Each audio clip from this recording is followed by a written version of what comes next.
राज्य विद्युत पारेषण कंपनी औषधालय भिलाई 3 के तत्वावधान में 1 जुलाई 2026 को चिकित्सक दिवस के दिन हृदय रोग परीक्षण शिविर का आयोजन किया गया। इस कार्यक्रम में हृदय रोग विशेषज्ञ कार्डियोलॉजिस्ट डॉक्टर जयराम अय्यर जी का आगमन हुआ। शिविर में लगभग 30 से 40 मरीजों का परीक्षण व जांच कराया गया। इस उपलक्ष्य में अस्पताल परिवार के मुखिया अतिरिक्त मुख्य चिकित्सा अधिकारी डॉक्टर मंजुला साहू जी ने समाज सेवा ही मानव के जीवन के लिए महत्वपूर्ण कार्य बताया। इस तरह के कार्य निरंतर करते रहना चाहिए।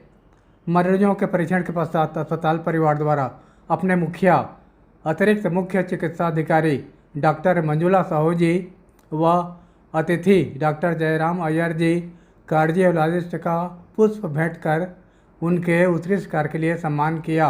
इस कार्यक्रम में अस्पताल परिवार के senior medical officer doctor Nilesh Devesh Patel, Savitri Rai, Devesh Sahu, Jayanti Verma, Deepa Veni, Kavita Verma, Mangtin Dani, Sunny, Sarju Yadav, Mukesh Muniya Bai आदि अस्पताल परिवार की उपस्थिति रही।